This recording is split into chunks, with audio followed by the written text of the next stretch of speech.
Hello, everyone. Welcome to Celsius 233, your go-to place for fiction book summaries. Today we will unravel the story Within to a God Unknown by John Steinbeck. To a God Unknown by John Steinbeck, published in 1933, is a haunting exploration of faith, nature, and human connection. The story follows Joseph Wayne, a Vermont farmer who relocates to California in pursuit of independence, only to become deeply entwined with the land and its mystical presence. Set against the backdrop of a lush but challenging California landscape, the novel examines spiritual ties to nature and the sacrifices made to preserve life in the face of existential uncertainty. Plot summary: Joseph Wayne, a Vermont farmer, stood before his aging father in the warmth of their family home, seeking permission to leave for the West. His father, with a quiet and knowing dignity, bestowed upon him a solemn blessing, binding Joseph's fate to the earth he would claim. Leaving behind the security of family and familiarity, Joseph set out to forge a new life in California, lured by the promise of unspoiled land and endless potential. He arrived in the valley of Nuestra Senora, a verdant and untamed place teeming with vitality, where the river carved its path through golden meadows and groves of ancient oaks. Here, he chose his homestead, and under the sheltering arm of a great oak, he pitched his tent, his heart swelling with a love for the land that bordered on the sacred. Joseph quickly became attuned to the rhythms of his new home. He saw the land not merely as a resource, but as a living, breathing entity, vibrant and watchful. The oak tree beneath which he built his house came to embody this connection. When he learned of his father's death, Joseph felt not sorrow but a profound reassurance, as though his father's spirit had joined him, residing in the ancient oak that now seemed to hum with presence. This belief deepened Joseph's reverence for the land and his commitment to nurturing its fertility. Joseph's brothers soon followed him to the valley. Thomas, steady and practical, shared a kinship with animals that bordered on instinctive.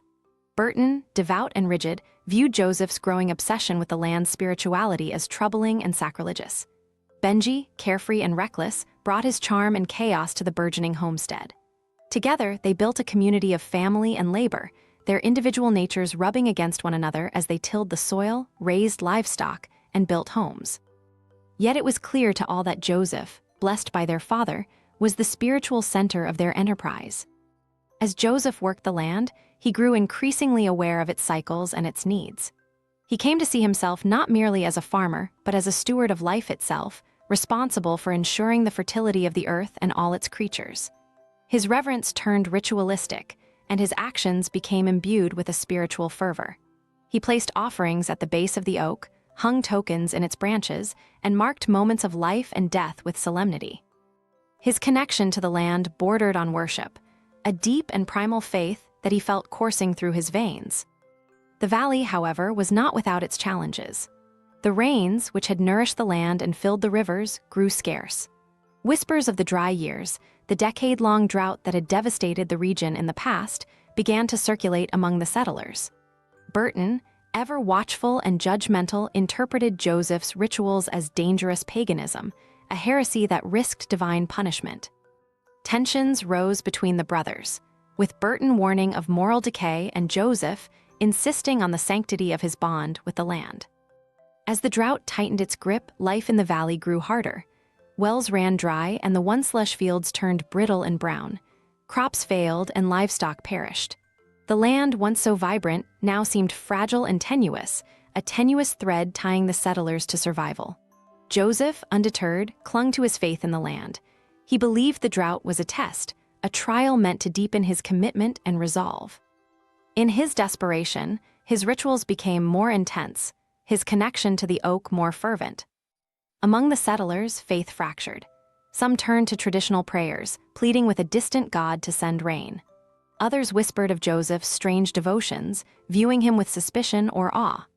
Burton, convinced of his brother's spiritual corruption, confronted Joseph with accusations of blasphemy.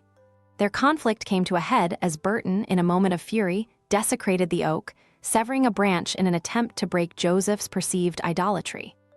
Joseph, devastated by this violation, responded not with anger but with sorrow, as though a part of himself had been wounded. The drought worsened and the settlers' despair deepened.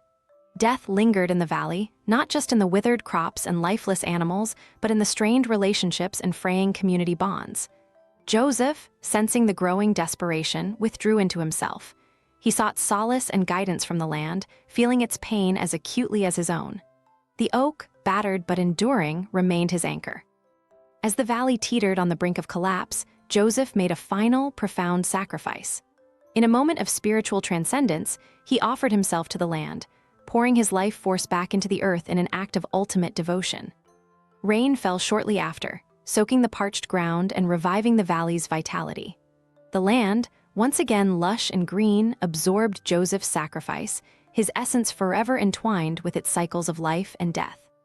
The oak stood tall, its leaves shimmering with renewed life, a silent testament to Joseph's unwavering faith and his profound bond with the natural world.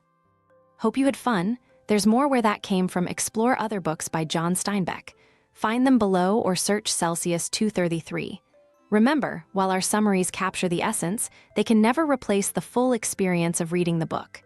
If this summary intrigued you, consider diving into the complete story, buy the book, and immerse yourself in John Steinbeck's original work. Bye-bye, take care, have fun.